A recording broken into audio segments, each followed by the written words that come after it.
Welcome back, friends. Here we will talk about recovery system. Okay, now here we will cover recovery system, types of failure, failure analysis, storage structures, storage type, stable storage, how to implement stable storage, recovery process, data access, data management by transaction, and data transfer operation. Okay, information may be lost due to failure of computers, causes data crash, power outage, software error, or fire in the computer room, or even sabotage. See, data is important, and we store all the data in a database management system, in a database system, and the information of the data or the data of the DBMS may be lost due to various failures. It may be a disk cache, power outage, and so on. So database system must take actions in advance to ensure the atomicity and durability properties of the transactions. What already we know what is the meaning of atomicity and what is durability. So what is atomicity? So already we know atomicity means what?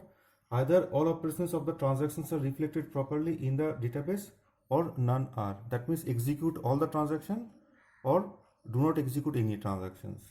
And what is the meaning of durability? So after a transaction completes successfully, the changes it has made to the database persist even if there are system failures. Okay, so we have to persist the data after the transaction. We have to retain the data in a database system after the transactions. So the database system must take actions in advance to ensure the atomicity and the durability properties of the transactions. Okay, next, recovery system. Now recovery scheme, which is integral part of the database system, can restore the database to the consistent state. Now recovery scheme must restore all the information data after the system crash, and data are important, hence recovery system should provide high availability. Now suppose this is a database system. In a database system there must be one component, that is recovery scheme. Okay, now this particular part of the database must ensure the data availability, high data availability. Okay, and the recovery system must restore all the information after crash. Okay, and definitely recovery system must maintain the must ensure the atomicity as well as the durability properties of the transactions.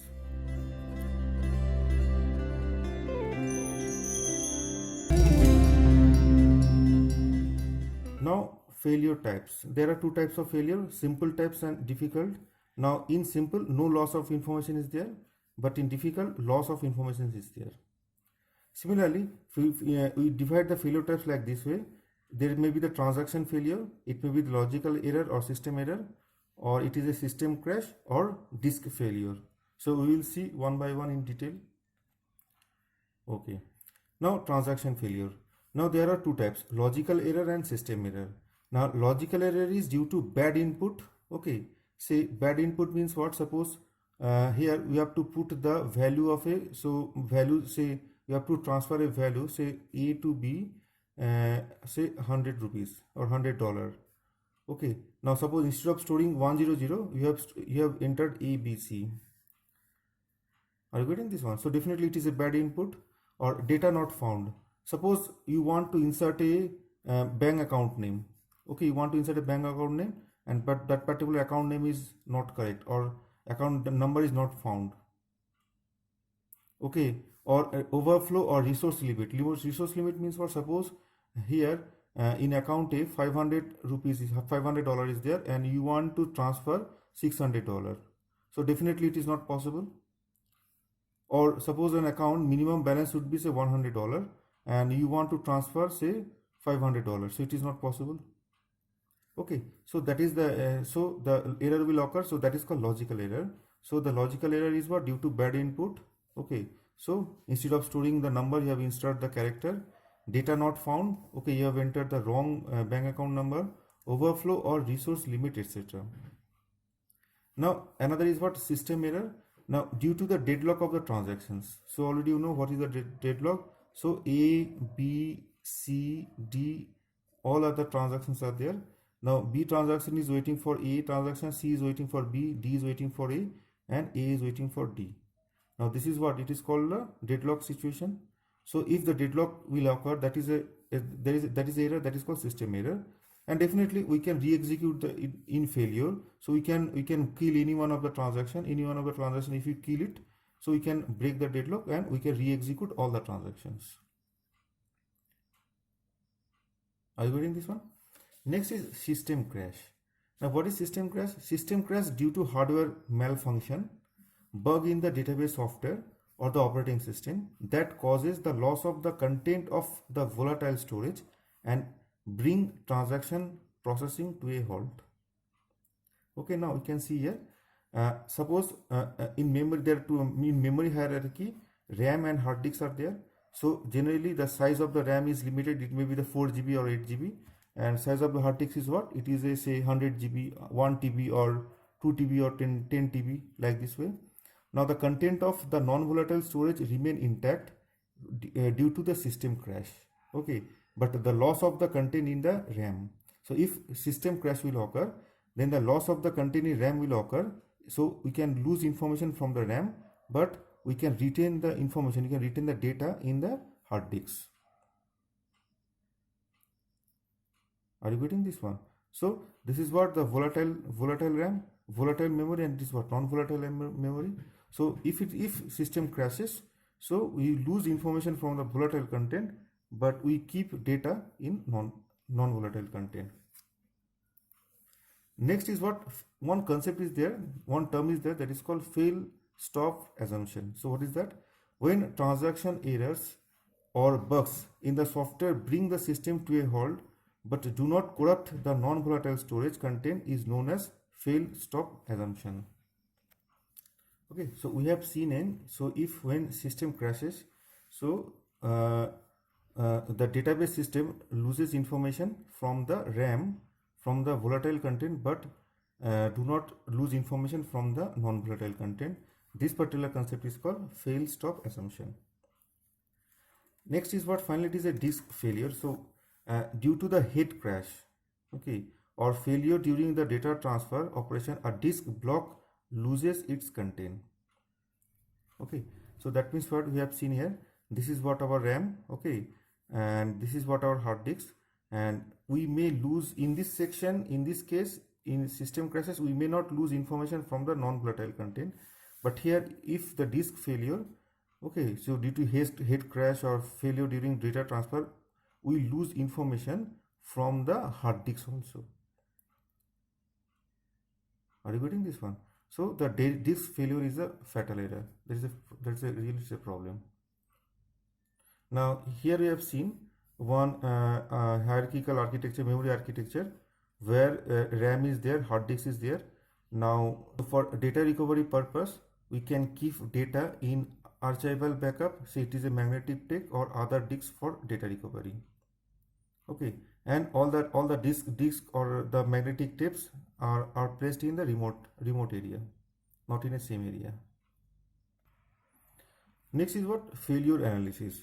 Now to determine how the system should recover from failures, we need to identify the failure types of those devices used for storing data and how these failures modes affect the content of the database. And actions are taken based on failure type to maintain the database consistency. Now we have seen here, if it is a system crash, that means we lose information from the RAM, not from the hard disk. But if it is a disk failure, we may lose information from the RAM as well as from the hard disk. So definitely we must first understand the database system or failure types. From the failure types, we have to take the actions. So based on failure types, we have to take actions. What we should do to recover all the data. Now parts of recovery algorithm. There are two parts: before failure and after failure. Now necessary actions should be taken before any failures. Okay, and it assumes that the before failure will occur, and if failure will occur, what should be done? Okay, what are the information database system must keep properly so that it can take the necessary actions. And after failure is what action should take to recover all the data.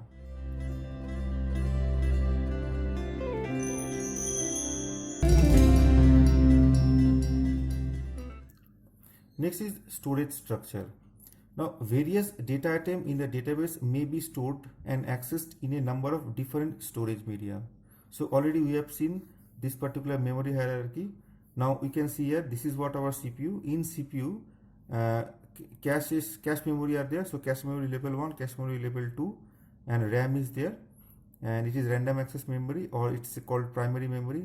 It is called primary memory because CPU directly access CPU can access this particular RAM directly, hence it is called primary memory. And this particular part is the volatile storage. Okay, and this is what the hard disk. Okay, so this is the hard disk, and this is what the magnetic tape or hard disk on remote location. So here in archival data, here we store archive data. Okay, historical data we store in magnetic tape, and in the remote location hard disk we store replicate data or the duplicate data of the present in the database. So this is nothing but this part is the non-volatile part, non-volatile storage, and this particular is the volatile storage. Now, to take the necessary action, we must understand the storage media properly. So we must understand all the storage media properly and the working principle of all the storage media. Okay, now storage media, it is a two type. Just we have seen volatile storage and non-volatile storage. So already you know what is volatile storage. Data residing in volatile storage does not usually survive system crashes. Okay, now already you know what is a system crash. System crash means what? Due to the hardware malfunction, bug in the database software or the operating system. And what is the non-volatile storage? So here, so volatile storage means what? Nothing but our cache memory. Okay, nothing but our RAM, primary memory. And non-volatile storage is what? Hard disks. Okay, magnetic tape. Now data residing in non-volatile storage survive system crashes. Okay, now see the difference between non-volatile and the volatile. So non-volatile is slower as compared to the volatile. For example, RAM. Okay, and slower means what? It is a hard disk. Okay, or say magnetic tape. So the speed is slower than the volatile. Now non-volatile is what? It is electromechanical device, but it is an electronics device. Okay, now disks are used for non-volatile storage. Okay, so already you know the disks are used like this. The disks are like this way. Disks are used for the non-volatile storage, and RAMs are used for data storing. Okay, now tapes are used for archival data. For historical data we use tape. Okay, and here cache memory is also used to speed up the system. Okay, next, non-volatile data loss only due to the hard crash, and here data loss due to various reasons. So there is a difference between non-volatile and the volatile. Now there is one concept that is called stable storage. Now information residing in stable storage is never lost. Although practically it is impossible to obtain, but it can be closely approximated by techniques that make data loss extremely unlikely. So already we have seen here that hard disks store its replicate value in the remote location. So if you lose information from this particular hard disk, we may retain or we may collect data from the remote hard disk. Are you getting this one? And these two computers are interrelated or connected through the network. So this is nothing but our network.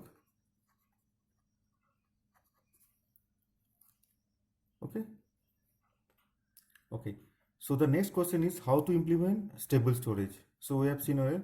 Now to implement stable storage, we need to replicate the needed information in several non-volatile storage media or disk with independent failure modes, and to update the information in a controlled manner to ensure that failures during data transfers does not damage the needed information. Okay, so how to implement it? Just it's very simple. Now see, this is what one hard disk is there. Now this is the primary disk. Now we can attach another disk. It is called mirror disk. Okay, or mirror disk of RAID. for backup purpose. So what is the full form of RAD? It is redundant arrays of independent disk. So what we can do, we can store data in both the data in the both the hard disk. Okay, in the both the hard disks. So if data is there, now if we lose information from, if we lose X from this particular disk, we can collect data, we can collect X from this particular disk. Okay, but cannot guard against disasters such as fire and flooding, because these two disks are in a present in the same location, in the same hard disk, in same computer. So hence it cannot guard against the disasters such as fires and flooding. So it will damage, or that means what? It damage both the hard disks together due to this particular problem. Now what we can do? So this is what our, suppose we want to store this particular X. Okay. Now here two storage local storage are there. So it is a primary disk, it is a secondary disk. We have to store, we can store in both the location, in both the disk, as well as we can store this X into the other remote location. Okay, so remote location keep a copy of each data block. So here we can keep this X in the other location also. So if this particular part is damaged, okay, so if this particular disk is damaged, we can recover from this disk. If both the disks are damaged, then we can recover data from the remote location, and in this way you can implement the stable storage. Are you getting this one? And if you attach more disk, or if you store same data in many locations, that means what? We increase the availability of the data. Next question is, how storage media can be protected from failures during data transfer?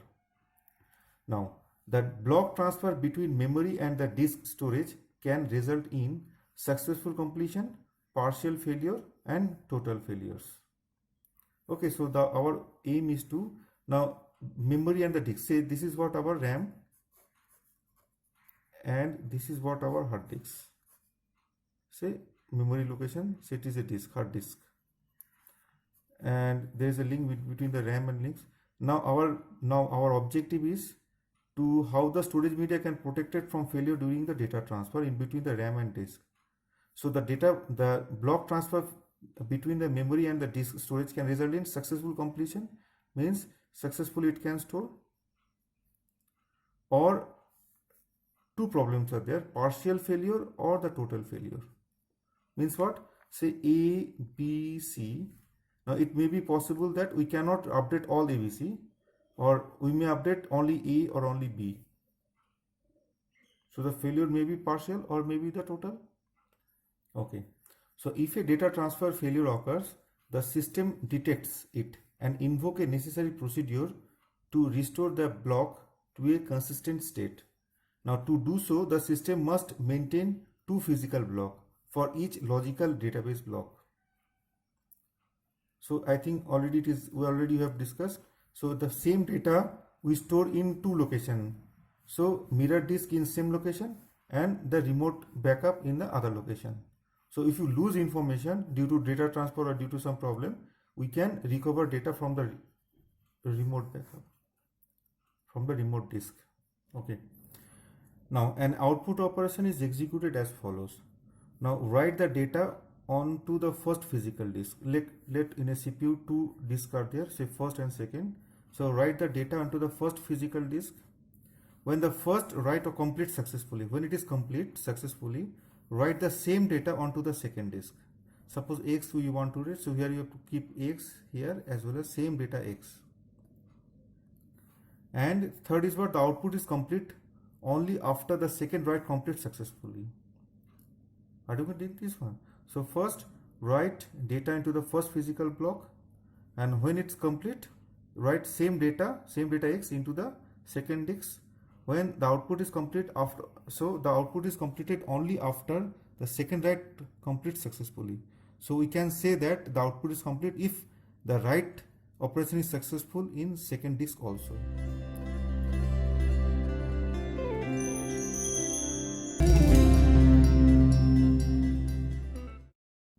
Next is what? The concept is the recovery process. Okay, so in recovery process, system examines each pair of physical block. Now suppose say two set of blocks are there. So two blocks are there. System examine each pair of physical block. So it examines this one as well as this one. Okay. Now if both are same and no detectable error exists, if the content is same and no errors is present, then no further actions are taken. Okay. Now suppose system failures occur, and after system failures, recovery process check whether the database is in consistent state or not. Okay, so it checks both the physical block. So if both the content is same as well as no detectable error present, so it will not do anything. So no further actions are taken. But if system detects an error in one block, then it replaces its content with the content of the other block.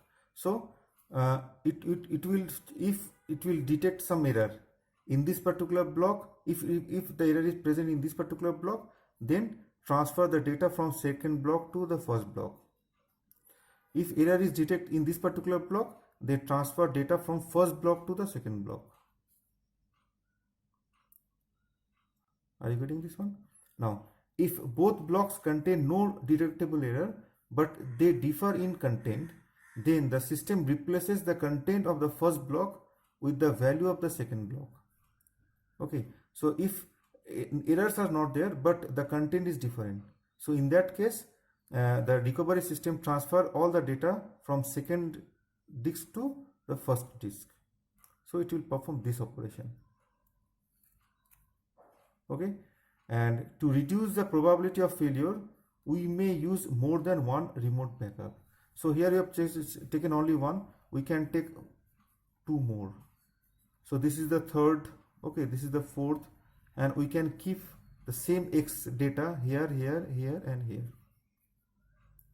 So that means what? If failures occur, we can check all this. So we can collect we can collect X from any one of the location. That means what? We are increasing the availability, or we reduce the probability of failures.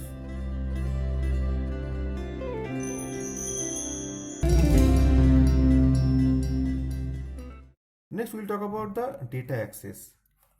Now, the database system residing permanently on non-volatile storage, usually disk, and partition into fixed length storage unit called block.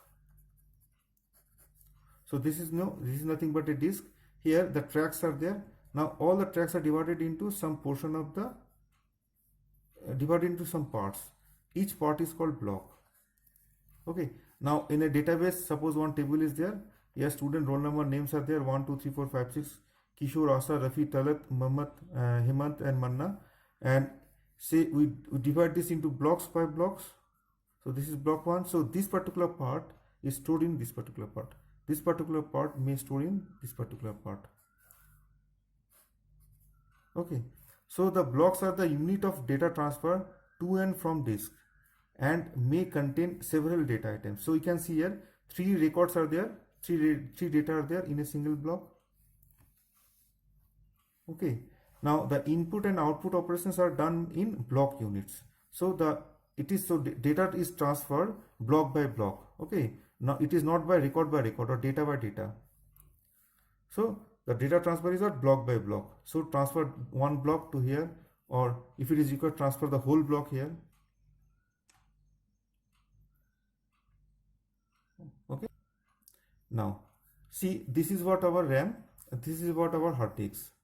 Now we divide this RAM into equal part and divide this into equal part. So each part is called block, buffer block, and here the plot is called the physical block. So this is what our temporary memory, and this is what it is non-volatile memory, and the temporary, it is called the disk buffer. It is called disk buffer. Now the area of memory where blocks residing temporarily in memory are referred to as disk buffer. Okay. Now block transfer between disk and main memory are initiated by 2 operations. So now our goal is to know how to transfer from hard disk to RAM and RAM to hard disk. Now the 2 operations are there, 2 main operations are there, input X and the output X. So what is input X? transfer the physical block X to the main memory. Okay, transfer input X is what? Transfer the data from hard disk to main memory. Okay, suppose it is stored in somewhere here. It is called what? Buffer block. Or what is output X? So what is output X? Transfer the buffer block X and replace the appropriate physical block there. Suppose we want to transfer data, so output is what? Transfer the data from this portion to, and we have to update some particular part of the disk.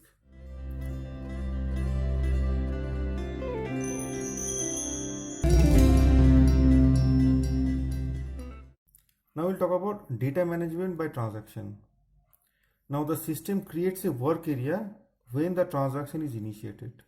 Now the question is, what is work area?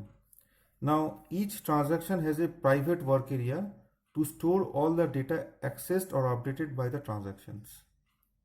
Okay, so we will see here. Say the system removes it when the transaction either commits or abort. Say this is what our second point, this is what our third point. Now let each data xi kept in the work area of the transaction Ti is denoted by xi. Now we can see here, this is what our RAM, okay, and this is what our disk. Now this is what our CPU. Now whenever a transaction, so it is a what? We can, in a part of that memory, private work area of the transaction Ti. So that means what? This is the part for, say this is for Ti, okay, T1. This is the work area for T2. This is the work area for T3. So here we store the variables, information of the variables. Suppose the variable is X. So we store information of X in the Xi variable. So I is what? It is a ith transaction. So that's why it is Xi. So in the values of the X is stored in the small xi variable, and it is our RAM. Okay. So let each data xi kept in the work area of the transaction Ti is denoted by small xi. So this is what our small xi. So transaction Ti interacts with the database system by transferring data to and from its work area. Okay, so if a transaction, the steps is very simple. So this is what our RAM, this is what our hard disk. Now for each and every transaction, we allocate the memory portion. It is called the work area for that particular transaction. So this is a private work area for the transaction Ti. Now suppose transaction Ti is working with the variable xi. Are you going to this one? So obviously we have to transfer data from hard disk to the RAM. Now the xi values is stored in a small xi portion.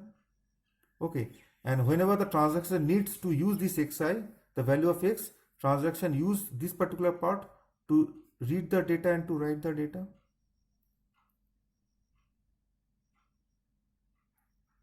Are you getting this one? So it will not touch the hard disk. So it will only work on this part to read the data and to write the data. So first time we have to store the data in xi. After that, the transaction use this particular data value from this particular xi.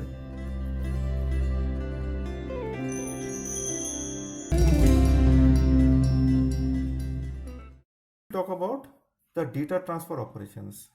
So you can see one by one. So first one is what? Read. Okay, now assigning the value of the data to the local variable xi. So already you know. So this is what our RAM. Okay, and this is what our hard disk. Now here the work area is there. So this is what our, it is say xi, and the value of xi is somewhere present in here. Are you getting this one? So what is read x? So assigning the value of the data x to the local variable xi. So we have to assign the variable in xi. How to do this one? So the execution step is what? If block bx on which x resides is not in main memory, so if that particular block is not there, suppose this is what the actually block is there. So actually this is the block by block. Okay. So if that particular x is not available in that block memory, it issues a input bx. So input bx is what? So it assigns to xi. So that means what? Transfer block from this hard disk to RAM. So this is what our RAM. Okay, and then it assigned to xi the value of x from the buffer block. Now from that particular buffer block, we have to store this xi value. Now this is the area for the transaction Ti. Okay, and that is the working area. That is the private work area of the transaction.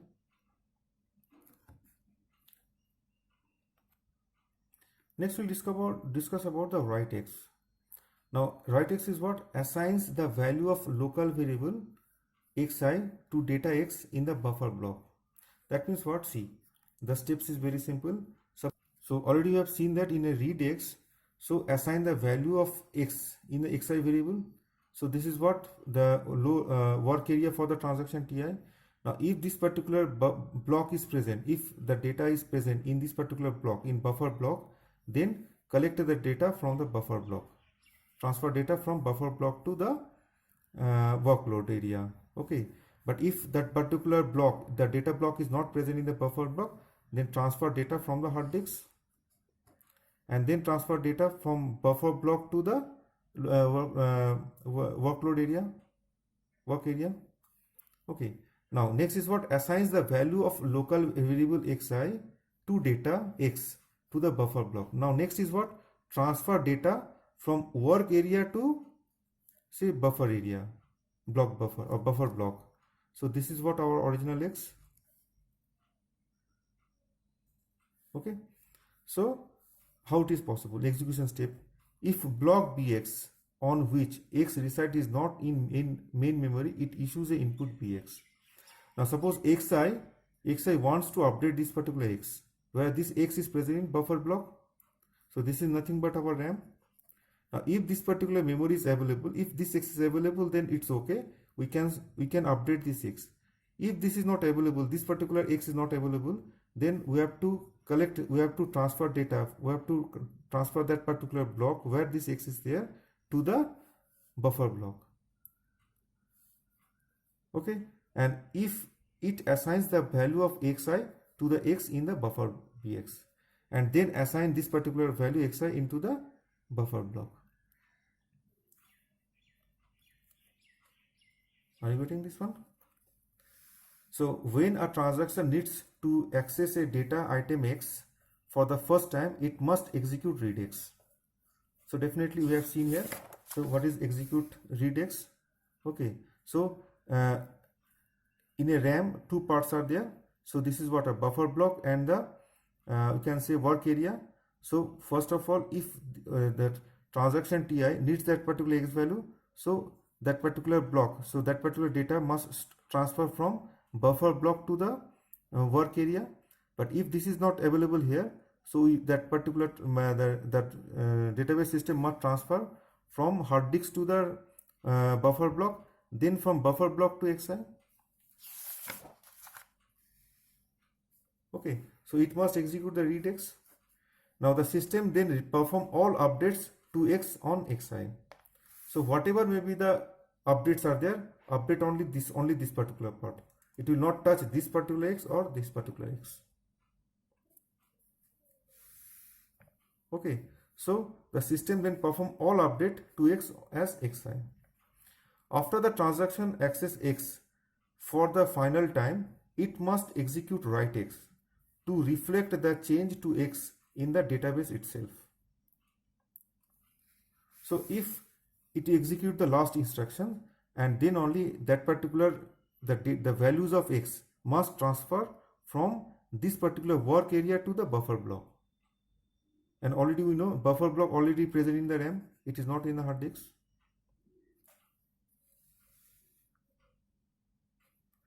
Okay, so we can see here in both the cases, read and write, this particular input bx is there. It is what? It is input bx, and here also input bx is there. Next is what is output bx then, or when to update this particular part, when to update the hard disk part, this part actual, or when to update the permanent part, or how to update the permanently. Now the database system perform a force output of the block bx if it issues an output bx. So when output bx means what? So this is what our input bx. So this is what our input bx. So input BX means what? Transfer data from disk to RAM, disk to buffer block. And what about the output BX? Output BX means what? Transfer this block to here. So this is nothing but our output BX. Okay, so input BX transfer data from disk to RAM, and what is output BX? Transfer data from RAM to disk. And remember one thing, write and output both are different thing. Write means what? Update the content of X, and output means what? Update content of this X, the X present in the disk. So the output BX, the database system perform a force output of the blocks BX if it issues an output BX. When, now question is when to update. So basically we update in this particular part, we are not updating this particular part. So when to update? So when memory is required for other purpose. Now see, suppose this particular portion is required for the other transaction, definitely we have to update this particular X. We have to remove this particular X. So before removing this one, so we have to update this particular part. So when the memory is required for other purpose, or the database system wishes to reflect the change to be on the disk. Okay, now we want to change it permanently, then we have to apply this output BX. No immediate reflect, and remember one thing, there is no immediate reflect. Okay, so that is it is a concept of, we can see here the data transfer operation. So where two parts are there, read X, write X. Okay, input X and the output X. Input X is what? Transfer data from disk to RAM. Output X is what? From RAM to disk. What is read X? Read data from buffer block RAM to this particular work area, and write X is what? Transfer data from work area to the buffer. And that is the end of this particular video. Thank you very much.